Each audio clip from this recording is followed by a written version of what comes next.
what's going on in the world of resiliency, not just here, but what's happening in the movement of self-reliant, resilient, responsive communities. Let's focus on those things that we agree on.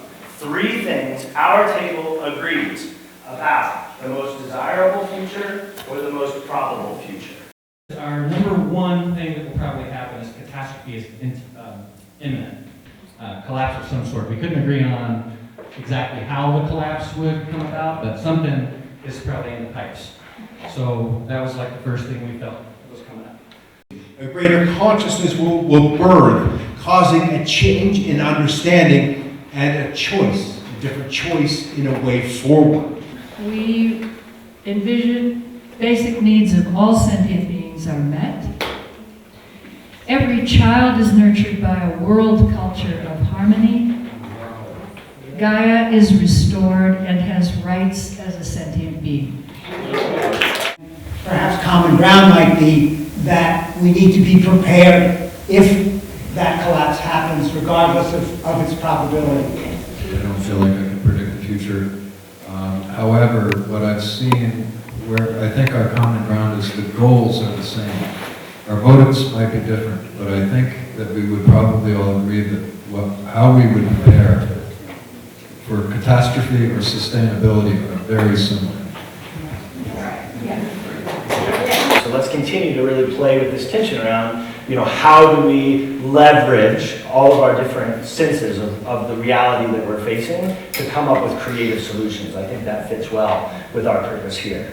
Like superheroes in the comic books, we have power that's available to us, visible and unseen in the dimensions and so forth. So I like to interject that in this discussion that we are the power we can build.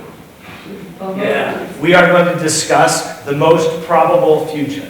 This time, however, everyone will be talking about the most probable future, and we're going to be talking specifically about the most probable future of resiliency in the Crestone Vaca. And I want you to think about it in this way: if we do nothing new, okay? So the trend is this way, the most probable outcome given the trend. Now we are going to talk about what we want to do to move the trend, to change the trend, but we need to have some agreement about where we think the trend is taking us currently. Establishment of resilient community systems.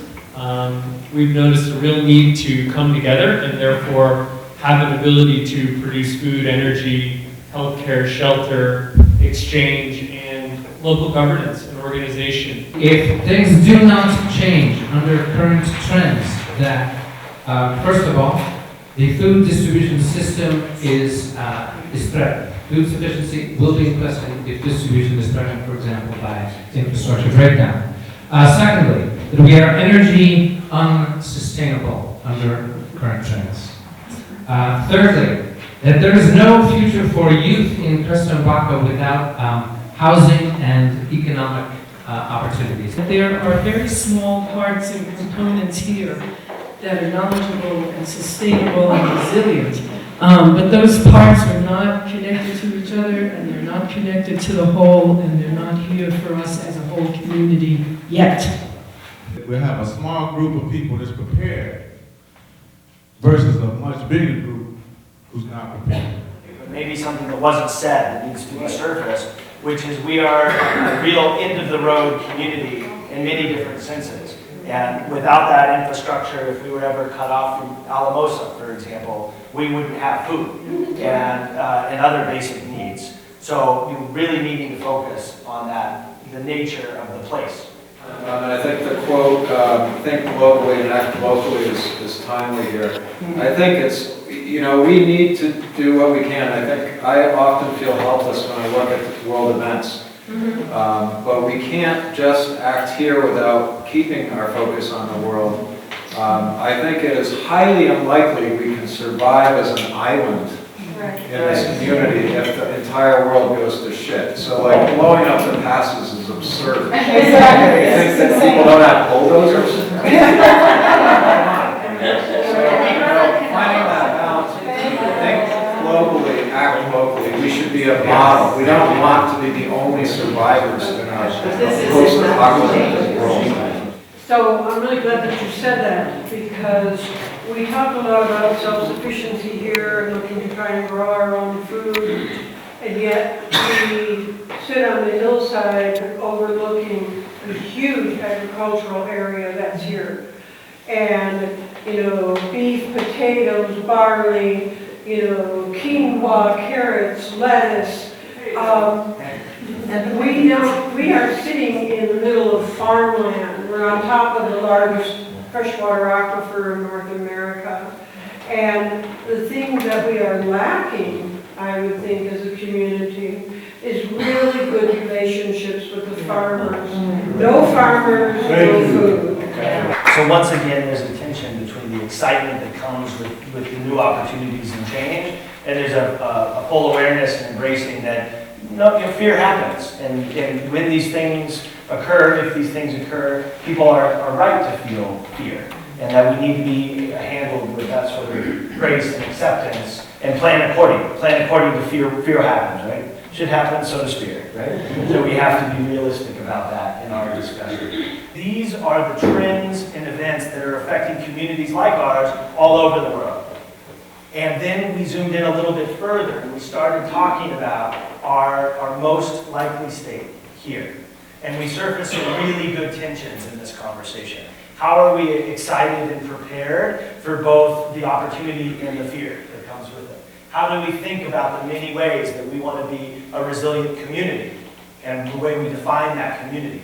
You know, who is in and out in our planning processes, and how are we flexible?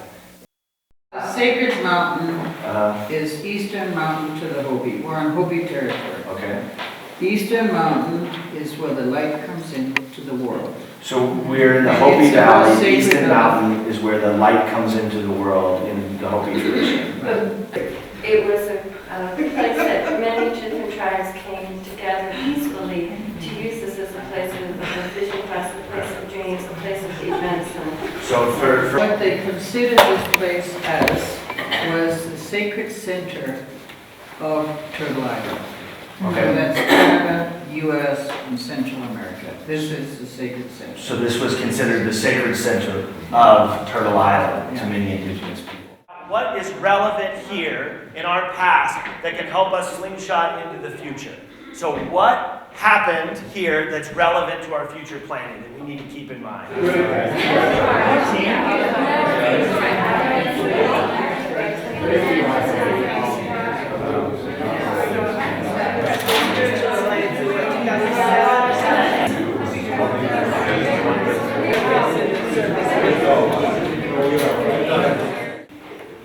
We said we thought we should learn from the Valley's indigenous and Hispanic sustainable models.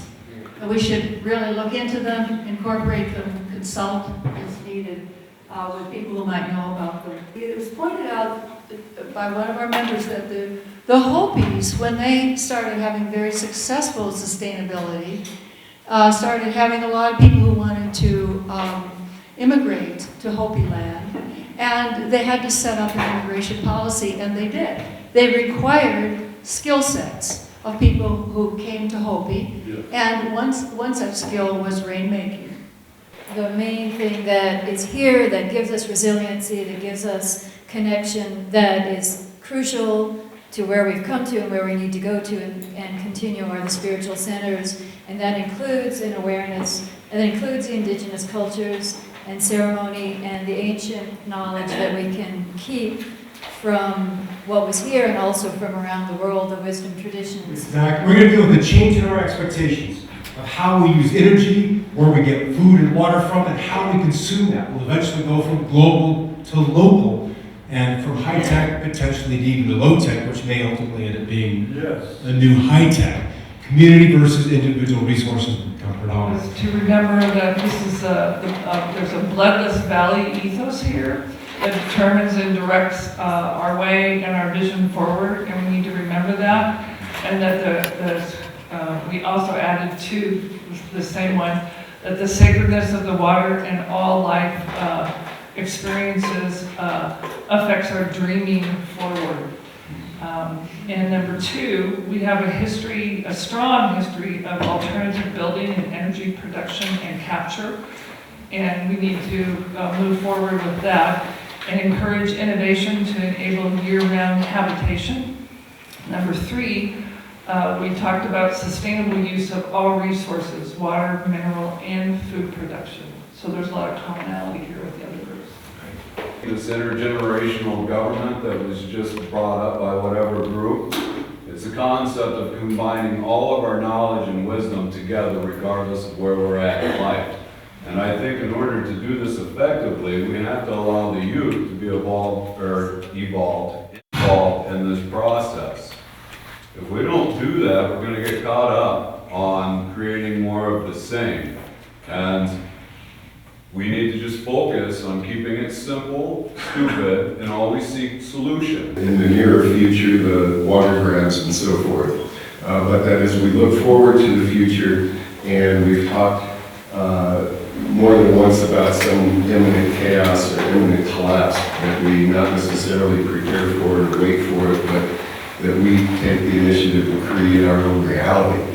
And we do so optimistically, and that we do so from the point of view of not only sharing our resources and our abilities, what we call this, but our collective ownership and collective stewardship.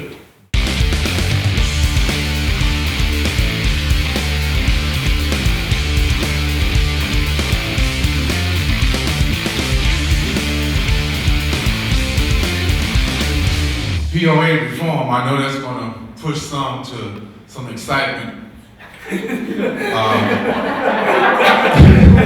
But we're coming from a place of healing, unity, in order for us to go forward, and we can go more into that. We also talk about the council of our elders, which is very important to help us move from a place of wisdom and not from a place of emotionality.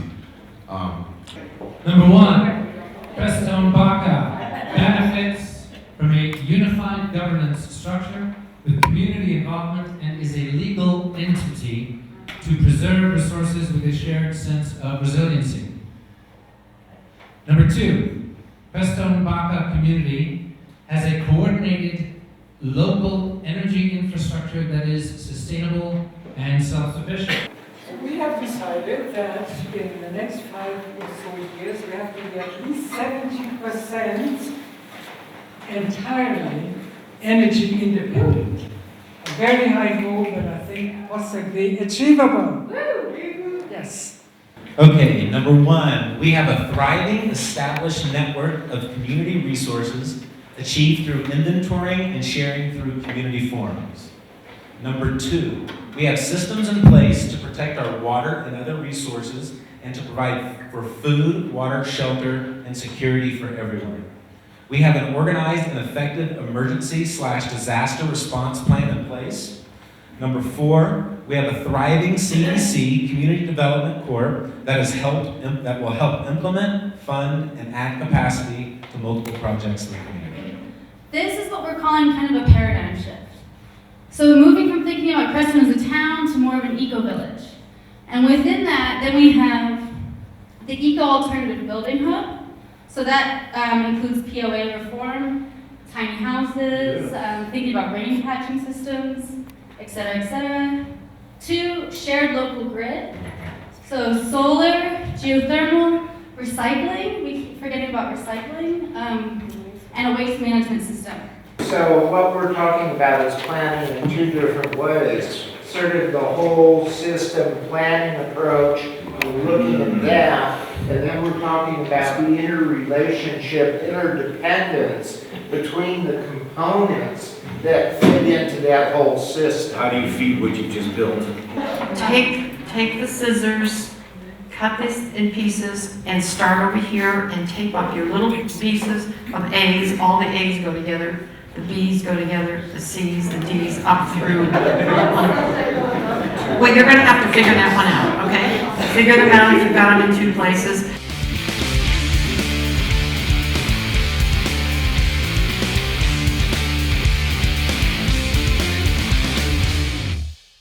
Our deep nature connection is the source of wisdom and should be the guiding element. Let's allow ourselves to be uncomfortable and continue this process, because we've gone a long way. Keep the big picture in mind. I felt on Friday evening we had a lot of common ground on why we're here.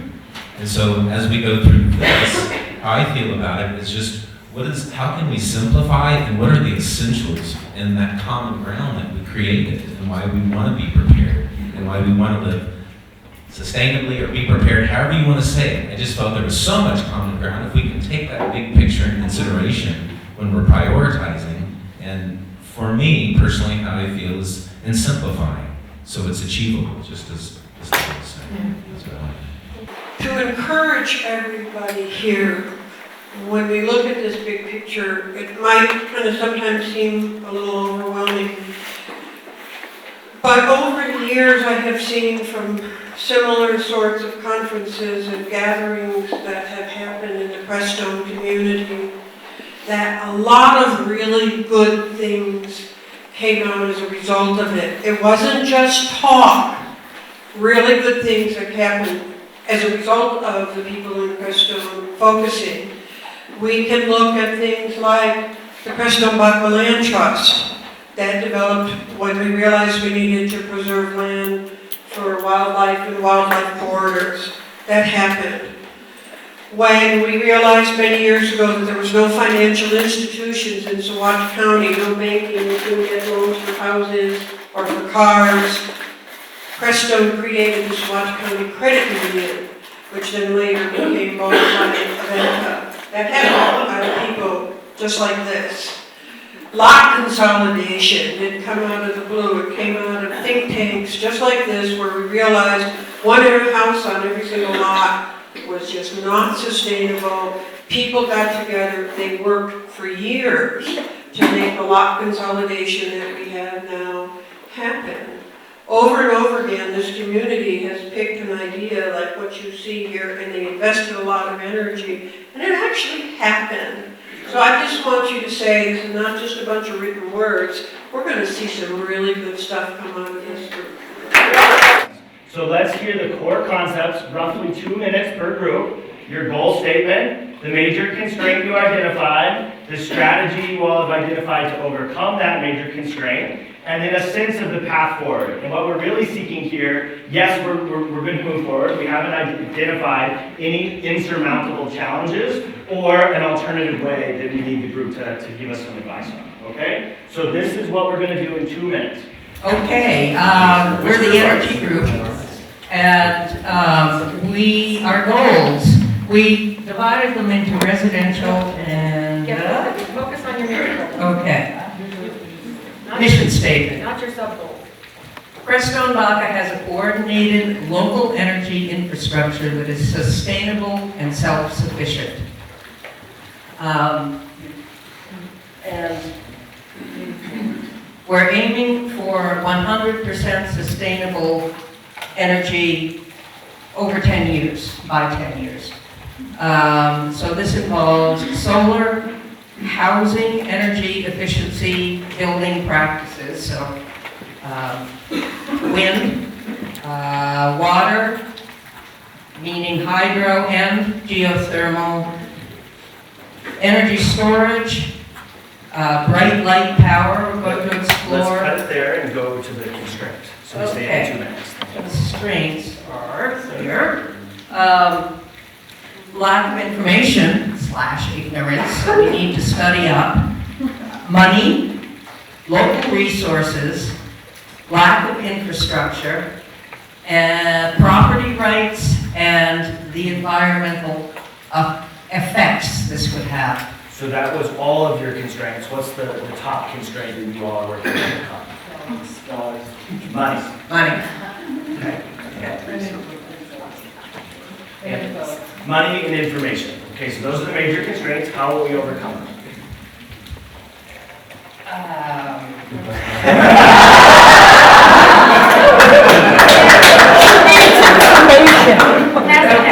Money, talking to manufacturers of, say, solar panels or other materials, to get both materials and training perhaps, of our youth. Community outreach to develop a fund to put young people to work training and installing solar or whatever else we use. And looking for grants and GoCo, I guess, is under grants. Thank you. Our goal is to secure, safe, and sufficient water supply for the Crestone and Baca area. Our biggest constraint is lack of information. So our intent is to meet with the water board, HANA, anybody that knows about the water. Read, research the current situation, meet with the water board, meet with Chris Canali, HANA, and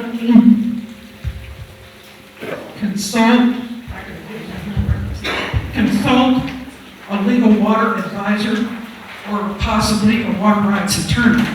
We don't really know who owns the water. That's the problem. So we're going to check all of those things. Thank you. Is to create a multi-purpose, multi-generational, brick-and-mortar community center, easy accessible and essential location in, this was very debatable, 2 to 3 years. Major constraint is, of course, money, and including cost of maintenance. And action to overcome constraints are community buy-in, angel funding, grants, rental income, barn raising, ongoing fundraising, and tiered membership. Crestone Baca has housing that is affordable, sustainable, accessible, and includes integrated income levels. There's an initial goal of 6 to 12 units as a pilot, a success of which all could be reproducible. Okay. And the major constraints? We have a couple, but probably the two biggest ones is funding was our first one. Probably going through POA and county constraints is right there with us. Okay. And what is the strategy you all have to overcome those two constraints? Public and private funding and ownership, and then also probably some sort of search, just this search conference community, this group right here, I think is probably one of the biggest things to overcome those things of having people head together and kind of funnel it. So. Okay. Any other critical strategies you want to share? I think probably just public outreach. I think with technology being so big and getting behind, having the community to, see kind of what we're doing and using things like cameras and interviews and microphones and cool stuff to reach out besides just, face-to-face interactions. Great, good. Okay, and have you all identified any insurmountable challenges at this point, or are you ready to go forward? I think we're going to try to go for it. So. All right. I'm acknowledging that governing has to do with authority, and there's nobody in this room that likely has zero authority issues.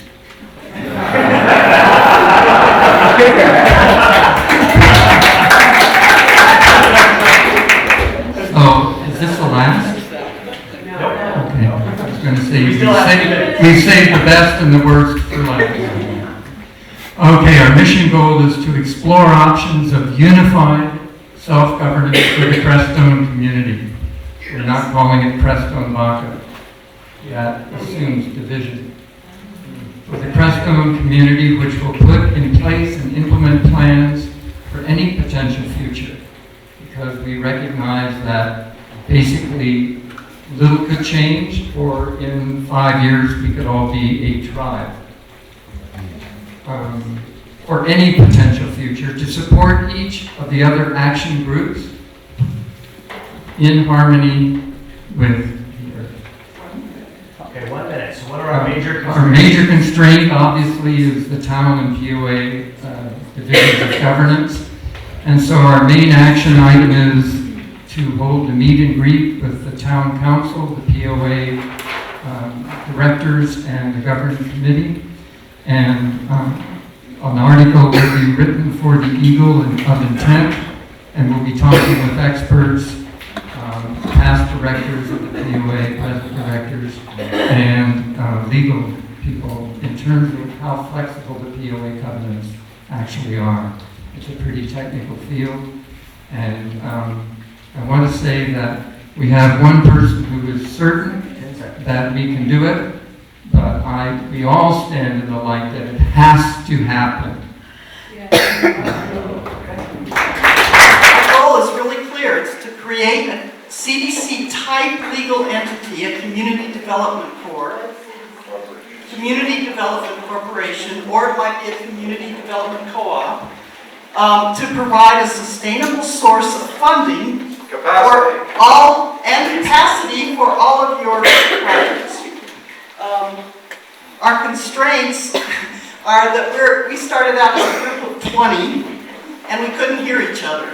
So internal disorder and just getting started.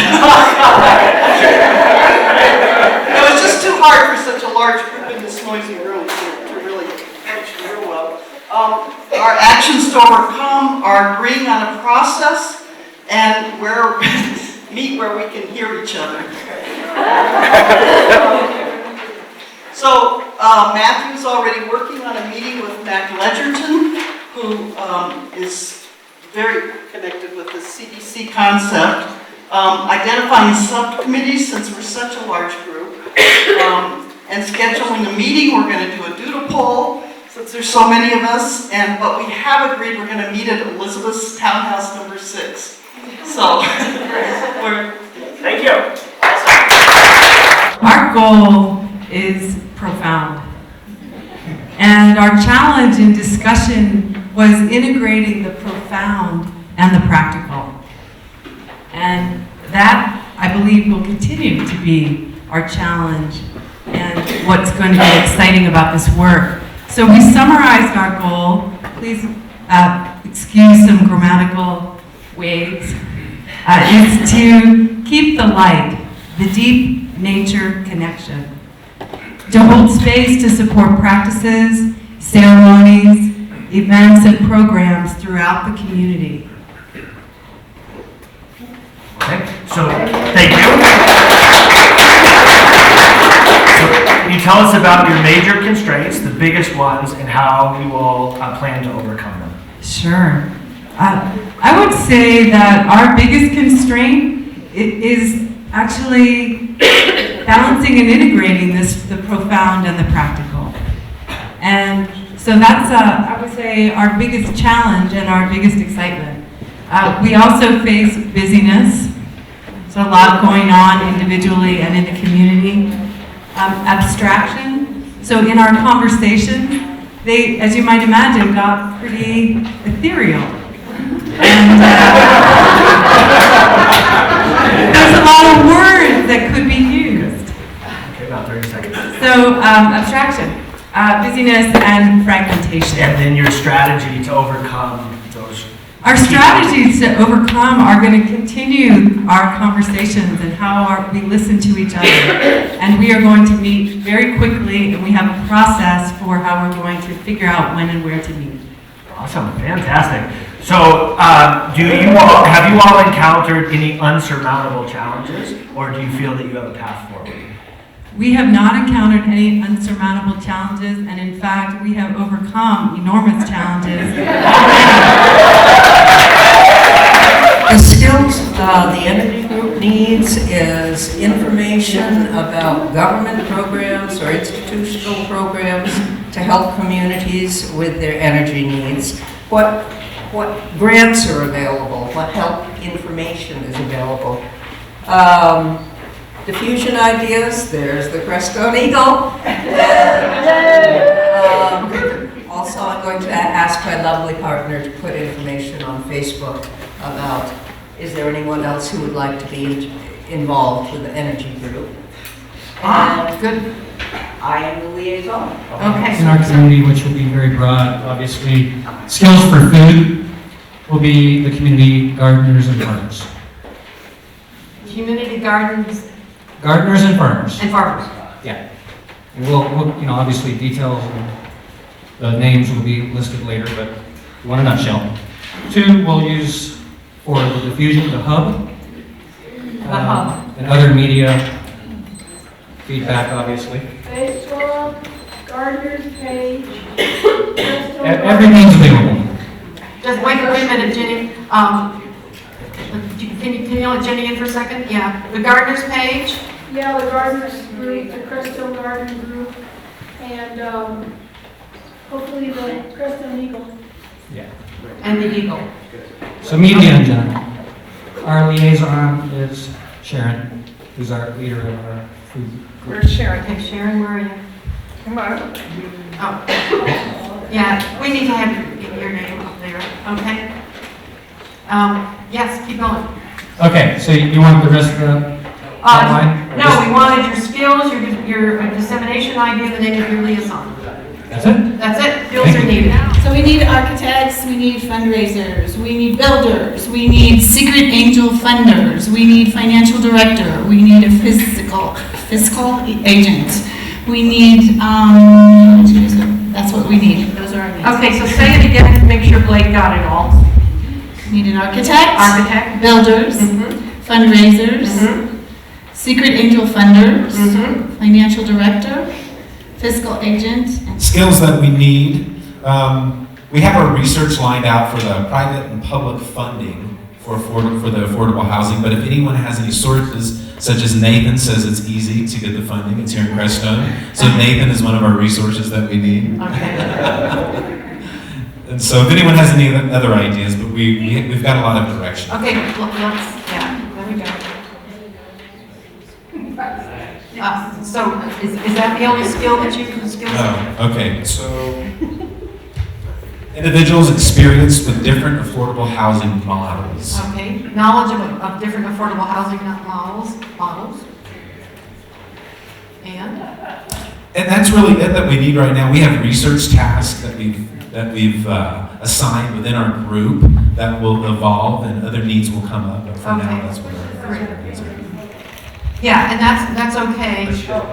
We don't want that for now. And we want your diffusion idea. So diffusion idea, create audio and video content to engage the community in dialogue. So really what that means is Pete has a lot of audio video experience and the equipment. We're going to go out and engage the community and put together audio and video documentation. Nice. So this thing, what we really see this thing, we've as evolving much more with all this, with the feedback that we get from it. And we envision ourselves as a fundraising source to empower all of the work and vision everyone has put into this conference and carrying it forward. So we also want to be an education outlet. So much of the diffusion ideas have already been stated and we agree with. We also would add potentially doing surveys and making youth outreach a core part of the process so that everyone knows what happened here and is enthused by it, which I think they will be. And we did a lot of brainstorming about the different avenues and ways in which fundraising could be established and a legal entity could be established.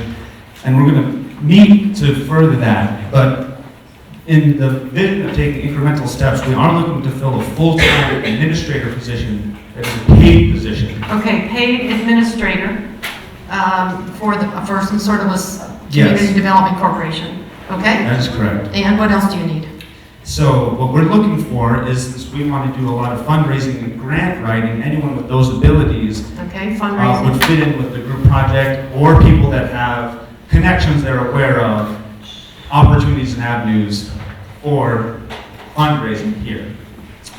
And we were excited to discover in our own group a lot of experience that is already there. And I'm sure there's more in the room.